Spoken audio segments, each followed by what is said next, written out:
So here's a question. What does jungle warfare have to do with modern biodiversity restoration here on Waiheke Island? Hi, I'm Richard Margesson. You know, I used to make my living as a British Army infantry officer, leading men and women on patrols just like that one.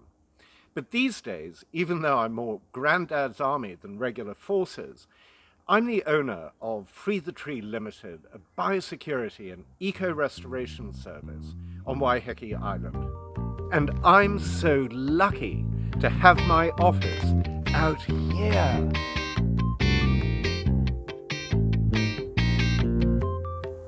You see, out here, the enemy is not human. The threat are the invaders, the plants and animals that threaten our unique and precious native biodiversity. What I love to do is free the tree, because each one of these is a habitat for countless living things, including our incredible native bird life. So call me crazy, but I've taken military systems and military thinking and applied them to conservation practices. Let me show you what it's all about. It's extremely cool.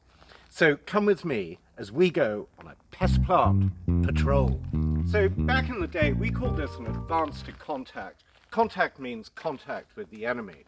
But these days, we're not looking for a downed pilot or someone who's being held hostage. No, we're looking for trees that need rescuing.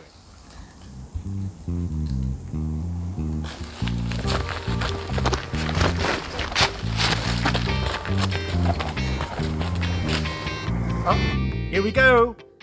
Pest plant species, contact! 20 meters down the track, put down, suppressing fire! I love the smell of cut and paste in the morning. To me, it smells like victory. Where am I? What happened? Oh, here we are, Waiheke Island. Sorry about that, guys. Old soldiers, you know. But conservation, though, should be always fun and enjoyable, because it's that kind of intent that really produces great results on the ground. When I first started in conservation, I was with a team that basically blundered into the bush without a clear plan of what to do, and sometimes without the correct equipment. So as a former military leader and then as a current team leader, I realized very quickly that I had to keep my crew safe from the bush, and I had to keep the bush safe from the crew. You'll understand that to an upright military man like myself, this state of affairs was a shambolic way of approaching daily work, and it was not acceptable. And that's when I decided to bring in some of these military techniques, methodologies, and principles. Because, you know, every daily task a crew faces, just like soldiers going on patrol or on operations, is quite small in itself, but when you add it up over a year, it becomes work of national importance and security. And you know, if we don't look after places like this for future generations, then we risk losing so much, starting with our physical and psychological well-being and those characteristics in our society. And of course, in this extraordinary year, our borders are literally being breached by an invisible natural virus. And speaking of borders, let me show you a technique, in fact a tactic, drawn straight from the Burma jungle campaigns of 1944, which was used to successfully defeat a foreign invader and has been used by special forces and other jungle warfare troops ever since. And we call it the jungle box. Now, we've moved out of that mature broadleaf forest and into a slightly younger Kanika-Manika forest. And it looks absolutely beautiful with all this greenery. But in fact, that greenery, ladies and gentlemen, is climbing asparagus One is the foreign invaders. Now, this stuff, climbing asparagus, Asparagus spargans, is very definitely an enemy. And you can see through this enormous infestation that's completely taken over this side of the mountain just how dense this plant is. But the really important thing is that underneath it, the forest is, I wouldn't call it sterile, but nothing can grow through this. The soil is still rich. In fact, it's probably got plenty of native seedlings just waiting to germinate, but they can't compete in the race for survival under this suffocating green blanket of climbing asparagus. Now, what I'm going to do is show you how to set up that tactic drawn straight from military knowledge and history called the jungle box. But before we get going, you just need a few pieces of material for this. So the first piece of equipment you need is high-vis tape. This stuff is biodegradable, so if you lose it or forget it in the bush, it's actually going to disappear into nothing. So the second thing you need is a compass.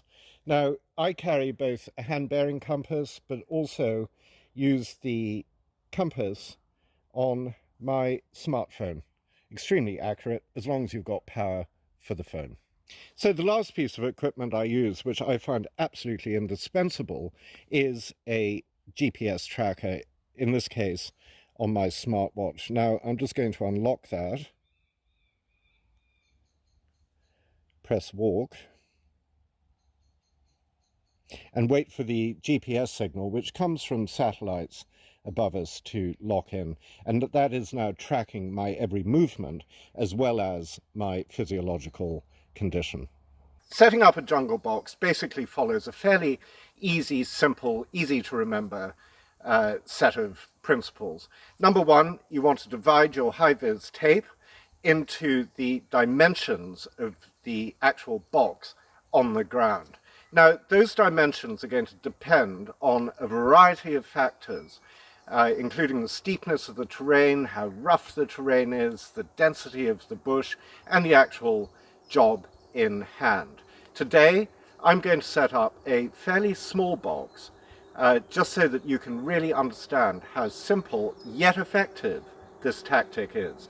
So, having measured out the tape for your box, step 2 is to establish the base bearing, that is the compass bearing, of the base of your box, because everything is going to flow from that bearing. So in this case, I'm using the trail as the actual bearing, and that's on approximately 120 degrees southeast. So 90 degrees of that bearing is 30 degrees to the east and 210 degrees to the west. So those are going to be our primary bearings. Let's see how that works.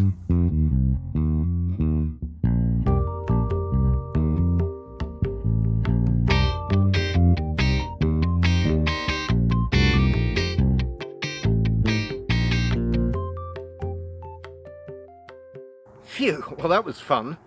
So here's your first mini jungle box. Each tape length is only about 5 to 10 meters long, approximately 5 double paces.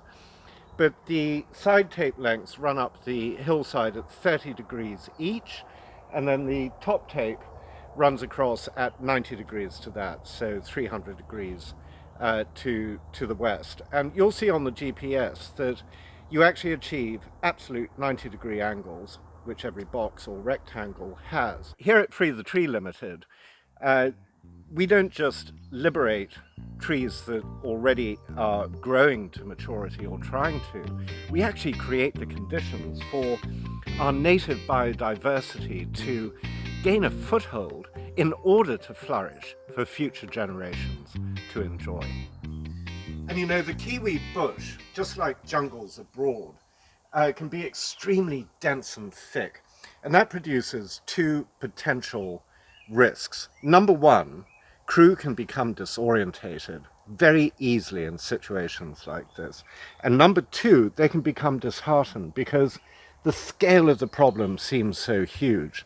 So the jungle box is used to keep the crew grounded, together, and safe, to maximize their work effort, and then at the same time to win that critical psychological battle, to keep morale up and to chunk a big problem down into small grids. Okay, so the sun is setting, the evening chorus of bird life has begun, and it's time for this ex-soldier and happy but tired crew person to head for home. Right, here we are back at the car. We've emerged from the forest, muddy but unbowed, and it's time to put our kit away,